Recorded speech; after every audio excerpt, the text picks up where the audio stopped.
والصلاة والسلام على أشرف الأنبياء والمرسلين أما بعد فأعوذ بالله من الشيطان الرجيم بسم الله الرحمن الرحيم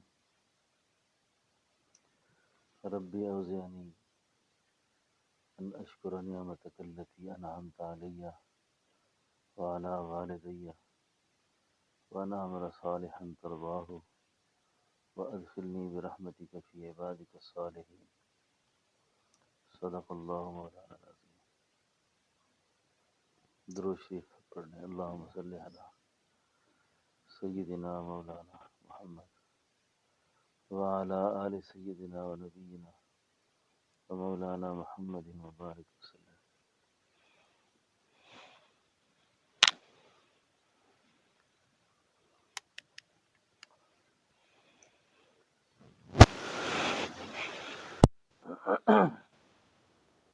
یہ جو آیت مبارکہ میں نے آپ کی خدمت میں تلاوت کی ہے، یہ قرآنی دعاؤں میں سیدنا حضرت سلیمان علیہ السلام کی دعا ہے، اور دوسرے مقام پر یہ دعا شاید اس طرح کی ہے، رب اوزعنی ان اشکر نعمتک التی انعمت علی وعلی والدی آگے وان اعمل صالحا ترضاہ واصلح لی فی ذریتی وانی تبت الیک۔ کتنی جامع دعا ہے، والدین کو بھی یاد کیا اس نے، اور ذریت کو بھی یاد کیا، اولاد کو بھی یاد کیا۔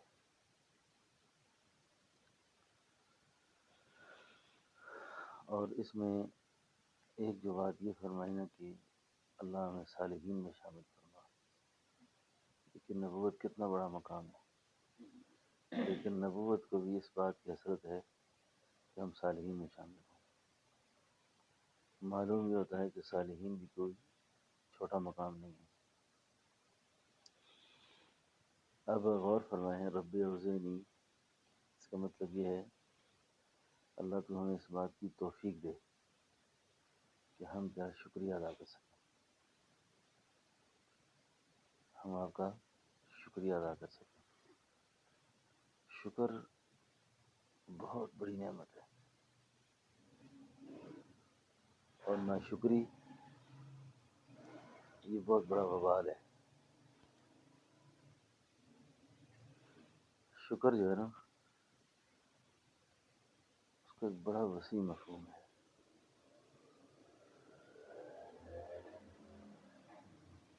اس کی توفیق مانگی جائے کہ اللہ تو ہمیں شکر کرنے والا بنا۔ بندے کو کسی حال میں بھی ناشکری نہیں کرنی چاہیے۔ اللہ کے ہم پہ بے شمار احسانات ہیں، اگر آپ غور کریں تو اللہ فرماتے ہیں وَإِن تَعُدُّوا نِعْمَتَ اللَّهِ لَا تُحْصُوهَا، آپ اگر گننا چاہیں بھی تو نہیں گن سکتے۔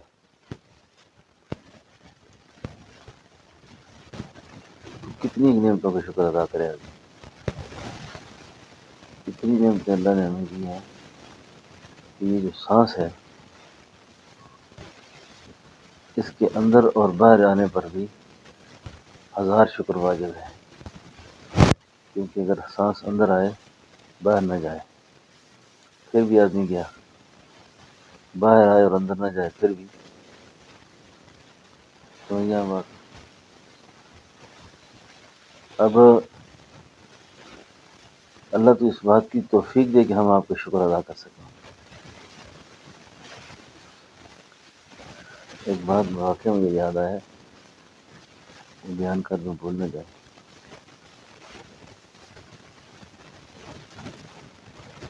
سیدنا اسماعیل علیہ السلام، انہوں نے اپنی اہلیہ کو طلاق دی۔ طلاق کی وجہ ناشکری تھی۔ جیسے سیدنا ابراہیم علیہ السلام گھر آئے،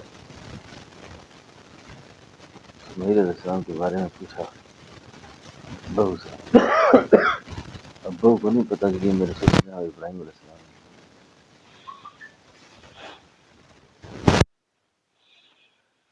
سے کیسے گزر اوقات ہیں آپ کے، حالات کیسے جا رہے ہیں؟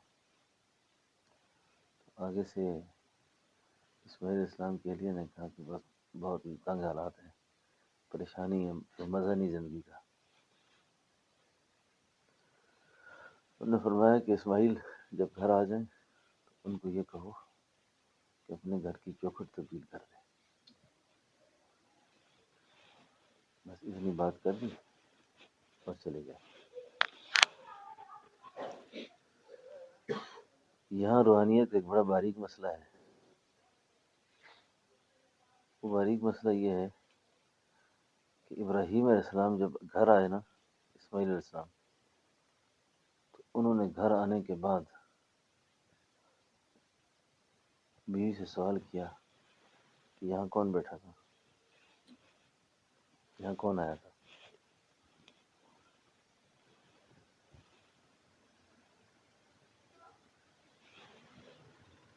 اس طرف کے تاثرات بتا رہے ہیں، جیسے یہاں نبوت کی برکت نظر آ رہی ہے۔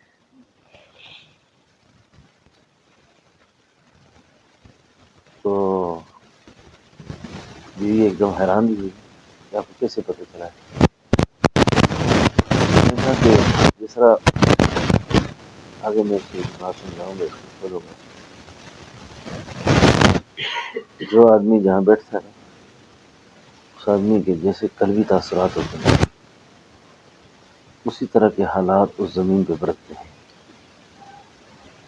کوئی بندہ خدا کا ذکر کر کے گیا نا، تو وہ جگہ ذکر کرتی ہے اور سارے نظر لوگ اس جگہ کو پہچانتے ہیں۔ اب اسماعیل علیہ السلام نے پہلا سوال کیا کہ کون آیا تھا؟ ان کو گھر کے اندر اس برکت کا احساس ہوا جو برکت نبوت کے ساتھ ہوتی ہے۔ انہوں نے کہا اس طرح ایک بزرگ آئے تھے اور آپ کا پوچھ رہے تھے کہ اسماعیل کہاں ہے؟ تو خاتون نے کیا بتایا؟ اب میں نے بتایا کہ وہ کہیں گیا ہوا ہے۔ تو میں نے آپ سے سوال کیا، میں نے پوچھا کہ آپ کے حالات کیسے جا رہے ہیں؟ تو انہوں نے کیا جواب دیا؟ تو میں نے کہا بس حالات خراب ہیں، ٹھیک نہیں مزہ۔ تو انہوں نے کیا کہا؟ انہوں نے کہا کہ اسماعیل آ جائے، اس کو کہنا کہ گھر کی چوکھٹ تبدیل کر دیں، کیونکہ نبوت کے ساتھ اس طرح سے جوڑ ٹھیک نہیں ہے۔ کیونکہ نبی جو ہوتے ہیں وہ تو توکل، تفویض، اعتماد الہی، خشیت الہی، وہ تو اس کا درس دینے والے ہوتے ہیں۔ انہوں نے فوراً اپنی بیوی کو طلاق دی۔ اب نبوت کا کلام تھا، بیٹا بھی نبی ہے، باپ بھی نبی ہے، سمجھ گئے بات کو؟ تو شکر کی توفیق مانگنا اللہ سے۔ سیدنا موسیٰ علیہ السلام کے بارے میں آتا ہے، انہوں نے اللہ سے جب ملنے جا رہے تھے نا، تو راستے میں کسی نے کہا تھا ان سے، اللہ تعالیٰ سے کہو کہ مجھے کبھی رزق تھوڑا ملتا ہے، کبھی زیادہ ملتا ہے، تو مجھے جتنا میرے حصے کا رزق ہے وہ سارا اللہ اکٹھا دے دیں، تاکہ میں کھا پی کے مر جاؤں۔ کہ روز میرے لیے مسئلے ہوتے ہیں، کبھی چاول ہوتے ہیں، روٹی نہیں ہوتی، روٹی ہوتی ہے، سالن نہیں ہوتا، ایک دفعہ ساری چیزیں مل جائیں مجھے۔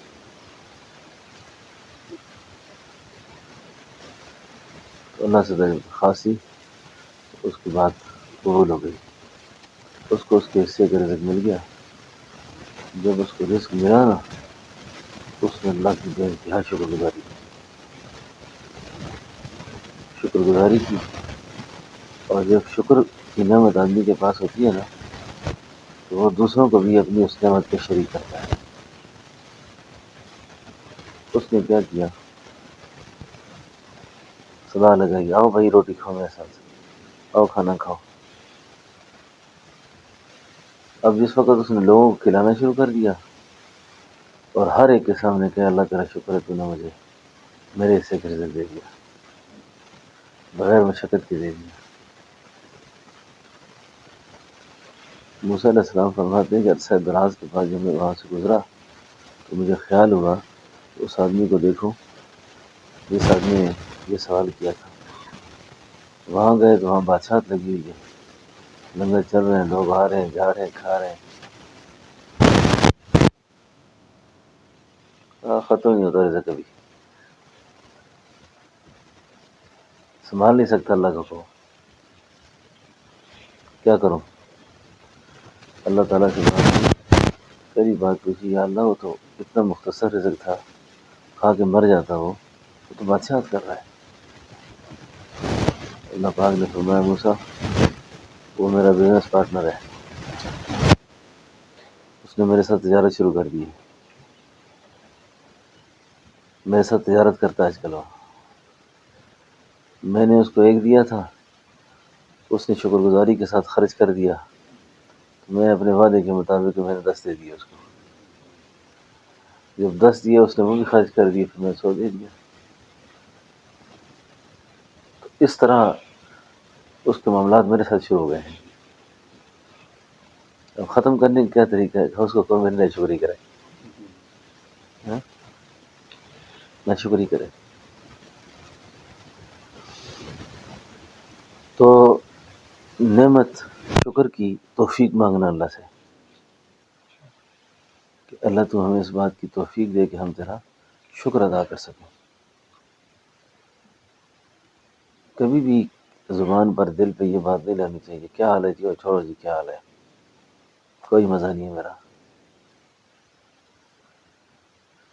یہ ناشکری کی ابتدا ہے، اور ناشکری اپنے ساتھ جو زوال لے کر آتی ہے نا، اس کا ٹھکانہ کوئی نہیں۔ اور شکر جو ہے نا اپنے پیچھے خیر، برکت، نعمتوں کے انبار لے کے آتی ہے۔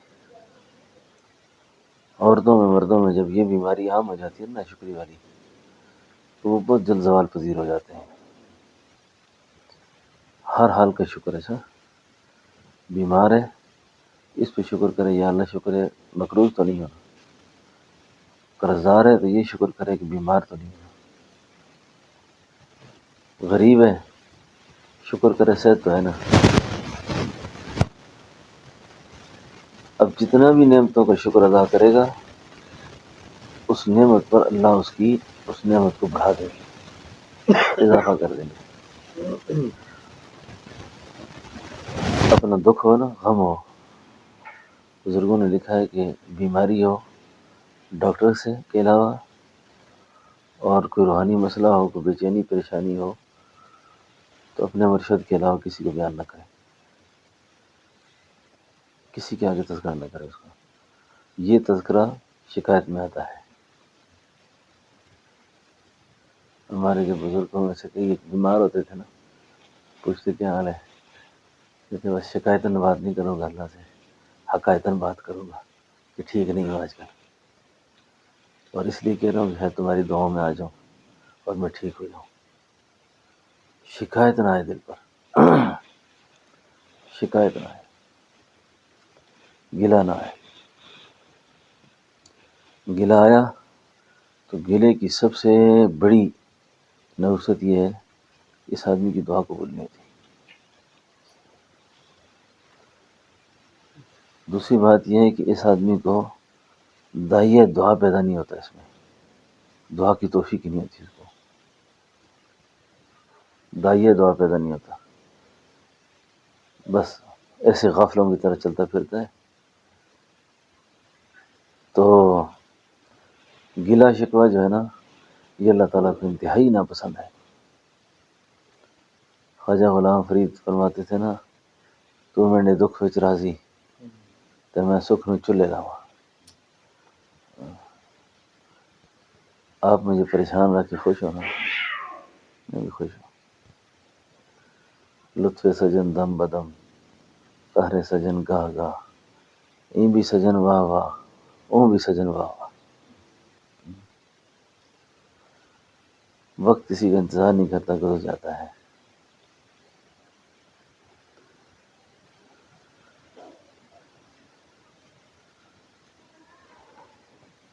حالیجی شریف والے جو تھے نا، احمد اللہ حالیجی رحمۃ اللہ علیہ، ان کا ایک ملفوظ ہے، غم نہ کھایا کر وقت گزر جائے گا، غم نہ کھایا کر وقت گزر جائے گا۔ تو رب اوزعنی ان اشکر نعمتک التی، اے اللہ تو اس بات کی توفیق دے کہ ہم تیرا شکریہ ادا کریں، شکریہ ادا کریں۔ کئی لوگوں کو نہیں شکر کرو، اور میرے کو کیا شکر کرو، بہت کچھ ہے، اللہ نے اتنا کچھ ہمیں دیا ہے کہ ہم سوچ بھی نہیں سکتے۔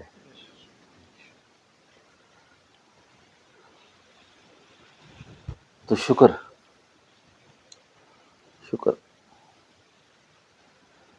اور اپنے حالات جو ہے نا، اپنے مسائل، تو تھوڑا سا تنہائی میں نا الگ ہو کر، بہت لمبے چوڑے معاملے نہیں، مختصراً اللہ کو عرض کر رہے، یا اللہ میرے حالات جو ہے نا تجھ سے تو پوشیدہ ہے نہیں جی، اور میرے مسئلے ایسے ہیں کہ جو تیرے بغیر کسی کو بتانے والے بھی نہیں، دنیا میں جس کو بتائیں گے لوگ مذاق ہی کریں گے،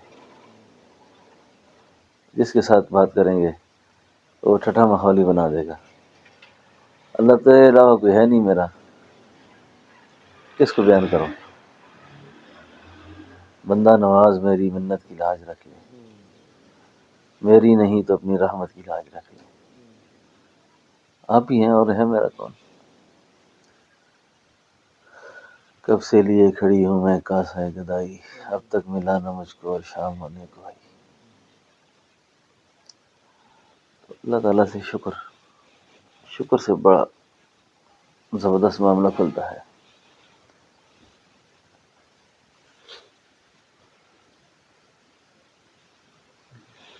شکر اپنی طرف سے بھی اللہ میں شکر کی توفیق دے، اور اپنے والدین کا شکریہ، والدین کی طرف سے شکریہ ادا کرنا۔ اس میں بزرگوں نے دو باتیں فرمائی ہیں، ایک رب اوزعنی ان اشکر نعمتک التی انعمت علی وعلی والدی، یعنی والدین کا بھی شکریہ ادا کرنا چاہیے، اور والدین کی طرف سے اللہ کا شکریہ ادا کرنا چاہیے۔ اگر والدین نافرمان مر گئے، خدا کے باغی مرے ہیں، تو اللہ کی بارگاہ میں والدین کی طرف سے درخواست کر دیں، کیونکہ والدین کا حق زندگی میں بھی ختم نہیں ہوتا، مرنے کے بعد بھی ختم نہیں ہوتا، زندگی میں بھی ختم اور مرنے کے بعد بھی ختم نہیں ہوتا۔ وقل رب ارحمہما کما ربیانی صغیرا۔ بڑی عجیب بات کتابوں میں ایک دفعہ نظر پڑی میری، قبر پہ جایا آدمی نے تو مثلاً طریقہ قبر پہ کیا ہے، کیا عبدالحافظ صاحب، یعنی چہرے کے پاس کھڑا ہونا، جس طرح چہرہ ہوتا ہے نا، تو وہاں کھڑے ہو کر دعائیں مغفرت کر لے، اصالہ ثواب کرے، لیکن ماں باپ کی قبر پہ چہرے کے پاس نہیں کھڑا ہوگا، قدموں میں کھڑا ہوگا، قدموں کی طرف کھڑا ہوگا، جہاں ماں باپ کے قدم ہوں گے، پاؤں ہوں گے، اس طرف بیٹھے گا۔ حضور اپنی والدہ کی قبر پہ ایسے گیا ہے۔